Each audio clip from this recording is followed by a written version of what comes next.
Kurbeti, plag që nuk shihet. Kurbeti nuk fillon në aeroport. Kurbeti fillon në zemër. Fillon atë natë kur një burrë rizjuar dhe mendon si me mbajt familjen. Fillon kur kupton se në vendin tënd nuk ka punë, nuk ka bukë, nuk ka rrugë tjetër.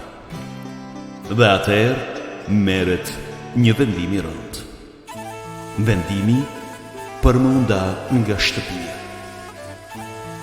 Shumë shqiptar u nisën për kurbet në vitet 60, 70 e 80, të tjerë në vitet 90, ku lufta dhe varfëria i shtyin përsëri në rrugë. Autobus të mbushur plot, trena të gjatë që kalonin kufit e Europës.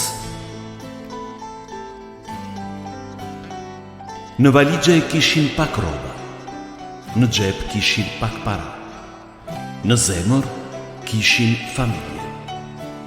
Gjermania dhe Zvicra për ta nuk ishin ëndër, ishin nevojë. Kur arritën atje, jeta nuk ishte si në fotografi, nuk kishte rrugë të lehta. Ishin fabrika të mëdha me zhurmë, ishin ndërtimet ku betoni të ftohtë e duart, ishin minjera ku drita duke vetëm në fund të turnit.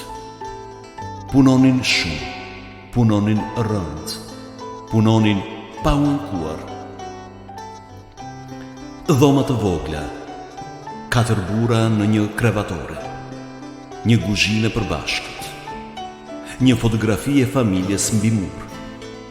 Çdo natë shikonin atë fotografi përpara se të flinin. Ndonjëherë një burr dilte në balkon natën dhe shikonte qiellin. E mendonte se diku larg, nën të njëjtin qiell, flinte familja e tij. Mallin nuk kishte kujt t'ia tregonte. Telefonat ishin të rrallë. Një telefonat në javë. Zëri i fëmijës dëgjohej i vogël.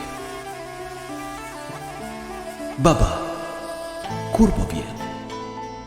Dhe përgjigja ishte gjithmonë e njëjtë. Së shpejti, biri im. Por ai së shpejti shpesh zjaste vite. Shumë fëmijë u ritën pa babën pranë. Në fotografi dukej i ri. Kur u kthye, flokët i ishin zbardhur. Kurbeti ta merr rinin pa e kuptuar. Në Gjermani shumë shqiptar punuan në industri të rënda. Në Zvicër në ndërtim, në fabrika mekanike, në punë që vendasit shpesh nuk i doni. Por shqiptarët i bënin, sepse e dinin pse ishin aty. Çdo mark, çdo frank, ruaj me kujdes. Paratë dërgoheshin në shtëpi. Në Kosovë, në Maqedoni, në Shqipëri ndërtoheshin shtëpi. Fëmijët shkonin në shkollë. Familjet mbijetonin. Por askush nuk e pa jetën e vërtet të atyre burrave në konvikte punëtorësh. Ata hanin bukë të thjeshtë, jetonin me mall dhe shpesh qanin vetëm. Po, qanin, por në eshte, sepse burrat asaj kohe nuk flisnin për dhimbjen. Ata e mbanin brenda atë. Shumë prej tyre u kthyen në shtëpi pas shumë vitesh. Disa vetëm për festa, disa vetëm për varime, disa u kthyen kur u plakën, dhe kur u kthyen, kuptuan se jeta kishte kaluar. Fëmijët ishin rritur, shtëpit ishin ndërtuar, por rinia e tyre kishte mbetur në fabrika të huaja. Sot, shumë shqiptar në Zvicër e Gjermani janë të suksesshëm. Ka biznesmen, mjek, profesor, sportist, por duhet të kujtojmë një gjë. Pas çdo suksesi të sotëm, qëndron sakrifica e një brezi që punoi në eshti. Brezi i parë i kurbetit nuk kërkoi lavdi, nuk kërkoi duar turkitje. Ata kërkuan vetëm një gjë, që fëmijët e tyre të jetojnë më mirë. Dhe për këtë sakrifikuan jetën e tyre. Kurbeti nuk është vetëm histori pune.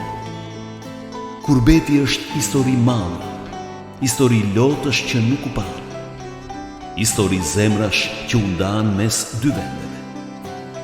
Sepse njeriu mund të jetojë në një vend tjetër, por zemra e tij gjithmonë rri aty ku ka lindur.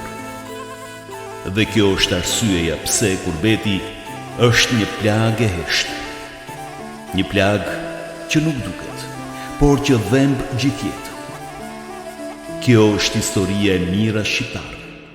Historia e burrave që u nisën të rinj dhe u kthyen të thinjur. Historia e grave që mbajtën familje në këmbë. Historia e fëmijëve që u rritën me mamë. Kjo është historia e kurbetit. Dhe këto janë rrëfime të heshtura.